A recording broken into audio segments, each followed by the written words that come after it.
Hello everyone, and welcome to this video, Decoding Through the Ages. I'm Jenna Falconieri, and I'm excited to share this work with you from the SCSU Literacy Conference. Before we get started, here are the goals for this workshop. We'll look at how decoding develops from kindergarten through middle school and explore practical strategies you can use right away in your classroom. We'll also focus on using assessment data to identify students' needs and plan targeted instruction. This matters because decoding doesn't stop in the early grades. It continues to impact students' ability to read and understand more complex texts. By strengthening decoding instruction across grade levels, we can help students become more confident and independent readers. I want to start with a question for you to think about. When do we stop teaching decoding? And how do you know? Take a moment to really think about that. Is it first grade, third grade, when students start reading chapter books? Or do we actually never stop? This question matters because many students look like fluent readers, but they're still struggling underneath. We often see these gaps show up in grades 3 through 8, especially when students encounter longer words, academic vocabulary, and more complex texts. So even though it may seem like they're reading smoothly, decoding challenges can still impact comprehension, confidence, and stamina. This slide really brings together what research tells us about decoding across grade levels. First, decoding is something that develops over time. It's not a skill students master in the early grades and then move on from. While strong decoding in K2 is incredibly important, many students still need support as texts become more complex in later grades. Second, decoding is not just one skill. It relies on multiple pieces working together: phonological awareness, letter sound knowledge, and the ability to blend sounds. When one of these areas is weak, it can impact a student's ability to read successfully. Another important point is that instruction needs to be explicit and connected to real reading. Students benefit most when they practice decoding in meaningful text, not just in isolation. This is where strategies like shared reading and close reading become really powerful. We also have to remember that older students still need decoding support. Just because a student is in upper elementary or middle school doesn't mean they've mastered these skills. Many are still working through gaps and benefit from continued modeling and word-level support. And finally, targeted support matters. Not all struggling readers need the same thing. Some may need more work with phonological awareness, while others may need help with blending or word analysis. It's not just about giving more phonics, it's about giving the right kind of support. Overall, the big takeaway here is that decoding is a long-term process, and our instruction should grow and shift along with our students. Let's ground ourselves in what decoding actually is. Decoding is the ability to translate written symbols into spoken language by using sound-letter relationships. It includes recognizing letters, mapping sounds, blending those sounds, and eventually doing all of that automatically. And something really important to remember, decoding is not guessing, and it's not just memorizing words.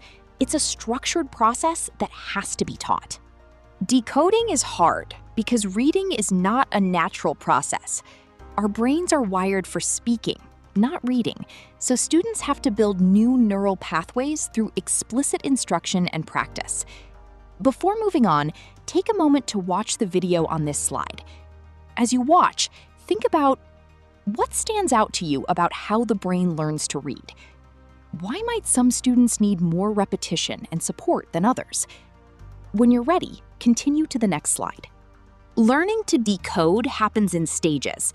It starts with phonemic awareness, then phonics, then blending, and eventually automaticity. Each step builds on the next, and if a student misses one step, decoding can break down. This is why we can't assume students will just pick it up. It has to be taught intentionally. On this slide, you'll see Scarborough's reading rope. Before moving on, please take a moment to watch the video on this slide. As you watch, think about how decoding fits into the bigger picture of reading.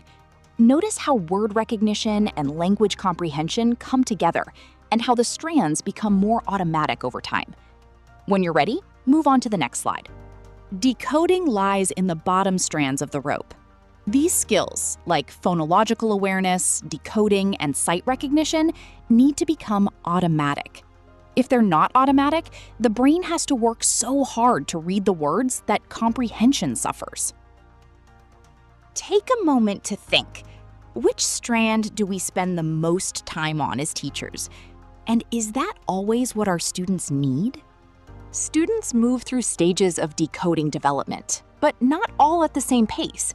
Some students get stuck, especially if their foundational skills are weak. Think about your own students. Are they all in the same stage, or are they spread across different stages? Struggling readers need a few key things: explicit instruction, systematic phonics, repetition, immediate feedback, and small group support. And most importantly, they need more decoding instruction, not less. This slide highlights some key small group strategies for K2, like Elkonin boxes, sound tapping, and word building. Now, take a moment to watch the video on this slide to see what this looks like in a real classroom. As you watch, think about what stands out to you. How could you use something like this with your own students? When you're ready, continue to the next slide. There are so many great resources available to support this work, like Reading Rockets, FCRR, and UFLI. If you're not familiar with these, I definitely encourage you to explore them. As students move into upper elementary, the focus shifts. Now we're working with multisyllabic words. Strategies include syllable division, chunking, word sorts, and repeated reading.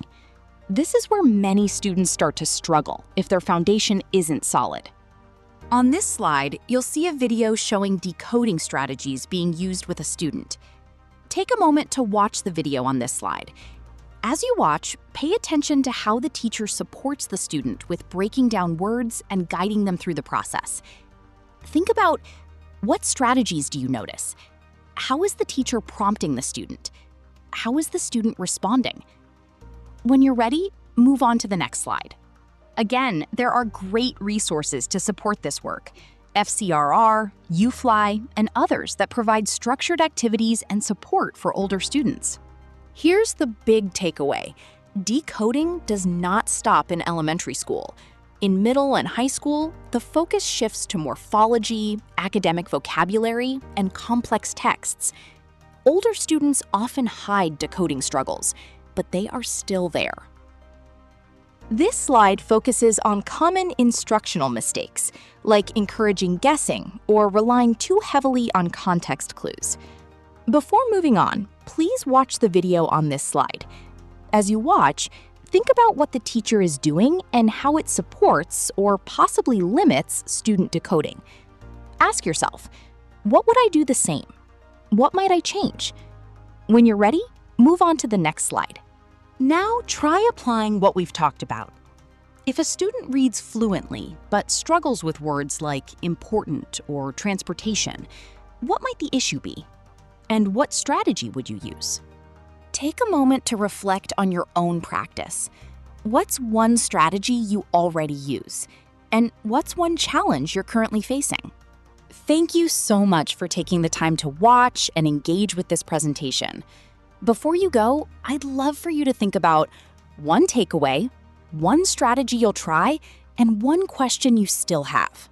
I'll leave you with this: we don't stop teaching decoding. We shift how we teach it. Decoding is not just an early skill.